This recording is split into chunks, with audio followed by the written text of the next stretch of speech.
À Madagascar, l'eau potable est un produit de luxe dont moins de 35% de la population a accès. Ce manque touche particulièrement le sud de Madagascar, dans la région d'Atsimo-Andrefa, qui est connue pour son climat aride, ses rares pluies et ses fleuves et cours d'eau souvent asséchés. Dans cette région, la quête de l'eau pèse en particulier sur les femmes, qui doivent y consacrer plusieurs heures quotidiennement. Quelques vendeurs ambulants proposent parfois de l'eau en bidon à un coût 10 à 15 fois plus cher qu'en ville. Sinon, il faut marcher si on veut espérer boire. Madame Vanonsua habite un village de la commune d'Ankazouab. Cette jeune maman marche tous les jours plus d'une heure avec son bébé dans le dos pour amener de l'eau dans son village.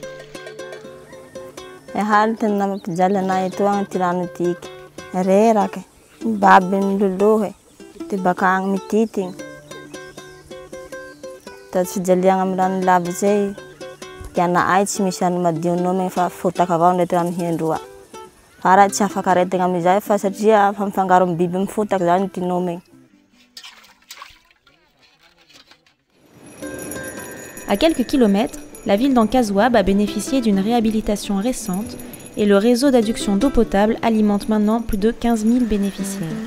Le réseau d'Ankazouab a été réalisé avec la société AENA, qui en tant que gestionnaire investisseur exploite maintenant le réseau et s'assure de son bon fonctionnement. Et ici, on est en Ankazouab au niveau du site de production d'eau qui alimente la ville d'Ankazouab. Là, c'est un forage, un des deux forages qui alimente la ville, qui peut produire jusqu'à 140 mètres cubes jour. Et juste là, alimenté par des panneaux solaires, de 36 panneaux solaires de 370 watts. Oui, l'installation solaire ici aussi a des avantages sur le plan environnemental. Et ça nous évite de consommer plus de carburant, ça nous amène à préserver aussi l'environnement vis-à-vis de l'utilisation des carburants. Et ce qu'on fait, c'est de suivre le fonctionnement de la production au niveau du forage et la pompe amène l'eau jusqu'ici au niveau du réservoir. Et il y a une conduite principale qui fait la distribution au niveau de la ville. Et tous les jours, on fait le pompage, on distribue. La distribution, il y a deux types de distribution ici. Il y a au niveau des kiosques, il y a 6 kiosques ici et 2 bornes fontaines. Ça, c'est les distributions au niveau du public. À part ça, il y a les branchements à domicile. Jusqu'à aujourd'hui, on compte 332 branchements privés. C'est-à-dire 30% des ménages ici sont branchés à ces réseaux. Les autres ménages utilisent l'eau des kiosques. D'après l'Antoari Soua, chef de service à l'hôpital, l'accès à l'eau potable permet maintenant une meilleure hygiène et prise en charge des patients et a grandement diminué les urgences liées à l'eau insalubre autrefois consommée.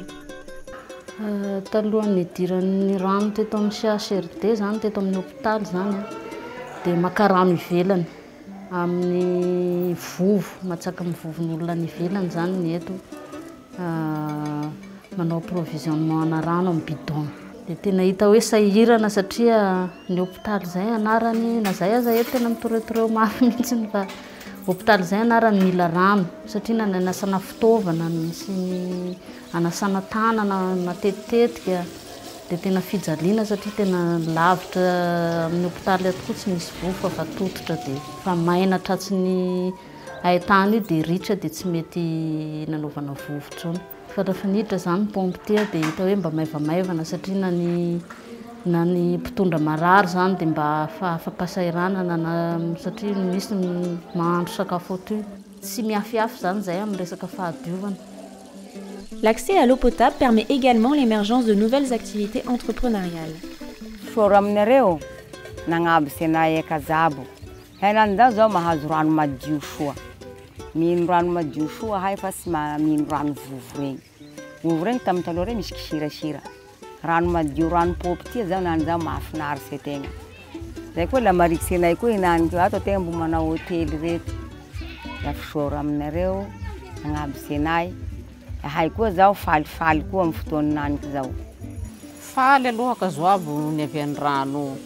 Manahaky matetiky zany lafa misy fahatapahany regny de menimeny rozy hoe mbia koa vovelo mbia nefa misy fanasasa todo, misy sendra misy raha amboarin-drozy regny matetiky reo zany menimeny. Zay zany ny ahitako hoe mahafaly tiavan-drozy anazy zany amin'ny tsy mahasarotsy fanaova raha zany. Iaho zany nafa nalomboko niasa pompy sy ny varotsy de misy bénéfice zany. Fa mazana zany moa tsy de firy fa misy hoahy de mba avelomako ny fianakaviako avao. Mampatsaka rano amin'ny bidon amin'ny sarety. Vidy rano igny 200, 300. Vaky sasaky ny madio agnaminy, ny ambany roy la maloto.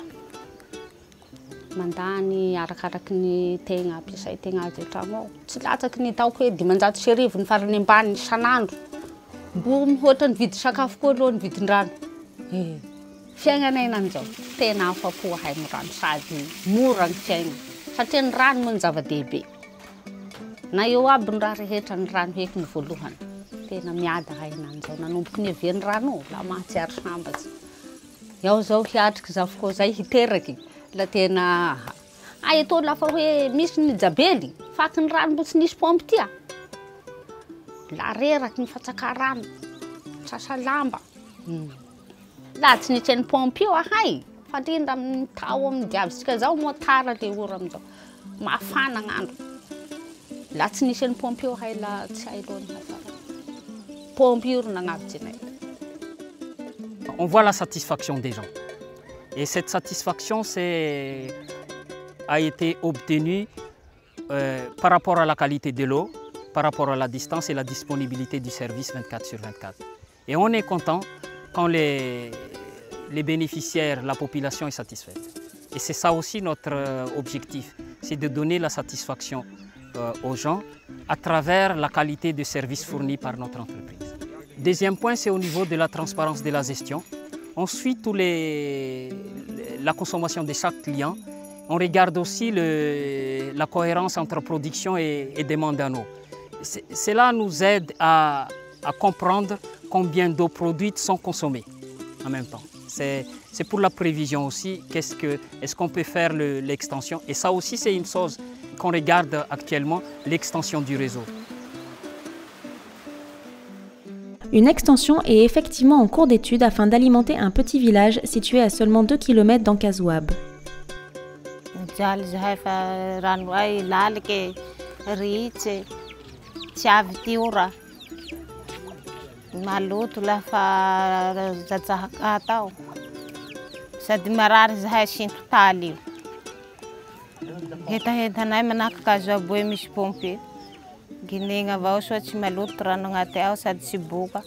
Nisy fampandrosoana mihitsy eto satria ny Ankazouab anisany commune anankiray izay miaina amin'ny fambolena. Zany hoe zany fambolena tongolo sy kapiky ny tenenana eto. De le rano zany anisany mba hanondrana le pépinière. Zany hoe miakatra zany ny taony fivokaran'ny tongolo eto Ankazouab noho ny fisiany le rano. Fiantraikan'ny commune zany de anisany misy ampahambola kely koa zany mba azony commune. Ary ny angatanay zany mba hisiany amin'ny commune sasatsasany. Mangataky le commune namanay reo valo reo mba hisy fotodrafitsasa ohatrany aminay commune Ankazouab. En effet, la région d'Atsimo-Andrefa ne compte que 28 réseaux d'eau potable pour 1,8 million d'habitants. Le travail est immense pour assouvir les besoins de toute cette population qui ne cesse de souffrir de plus en plus chaque année des effets du réchauffement climatique et de l'appauvrissement des ressources en eau.